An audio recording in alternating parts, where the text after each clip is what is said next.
आज से करीबन 1400 साल पहले एक रोंगटे खड़े कर देने वाली जंग हुई थी, जिसमें एक तरफ 72 लोग तो वहीं दूसरी ओर 1 लाख लोगों का मजमा था। अब इस जंग को फतह किया तो सिर्फ 72 लोगों ने ही। आइए जानते हैं वो कौन सा मंजर था जब ये खूनी जंग हुई थी। मिस्टर M2 फैक्ट की वीडियोज में एक बार फिर से खुशामदीद। नाजरीन, ये दर्दनाक वाकया करबला की है, जिसकी याद में ही मुस्लिम लोग मुहर्रम मनाते हैं। यूँ तो इस्लामिक कैलेंडर के मुताबिक नए साल की शुरुआत मुहर्रम के महीने से ही होती है और इसे साल ए हिजरत भी कहा जाता है, यानी कि जब मोहम्मद साहब मक्के से मदीने के लिए गए थे।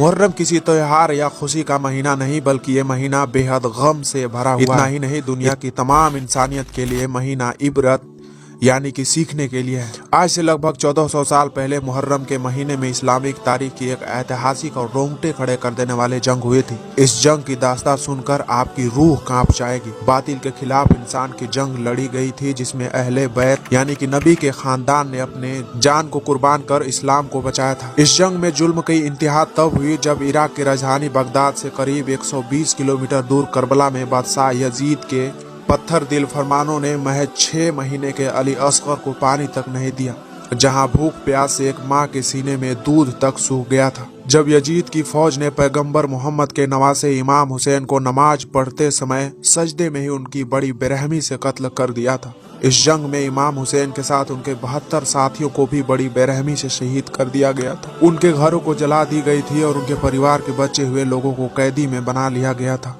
जुल्म की इंतहा तब हुई जब इमाम हुसैन के साथ उनके महज 6 महीने के मासूम बेटे अली असगर, 18 साल के अली अकबर और 7 साल के उनके भतीजे कासिम यानी कि हसन के बेटे को बड़ी बेरहमी से शहीद कर दिया गया।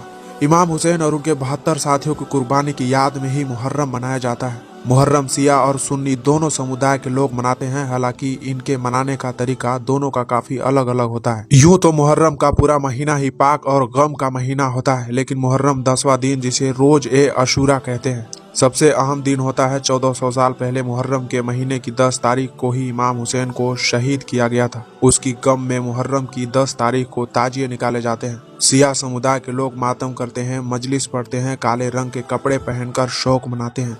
यहाँ तक कि शिया समुदाय के लोग मुहर्रम की 10 तारीख को भूखे प्यासे रहते हैं, क्योंकि इमाम हुसैन और उनके काफिले को लोगों ने भूखा रखा था और भूख की हालत में ही उनको शहीद किया गया था। जबकि सुन्नी समुदाय के लोग रोजा नमाज करके अपना दुख जाहिर करते हैं। दोस्तों, उम्मीद करता हूँ कि ये वीडियो आपको काफी ज्यादा पसंद आया होगा। ऐसे ही और रहस्यों से भरी वीडियोस देखने के लिए हमारे YouTube चैनल को जरूर सब्सक्राइब कीजिएगा। मिलते हैं एक और ऐसी ही वीडियो के साथ, तब तक दीजिए आज्ञा। Thanks for watching this video.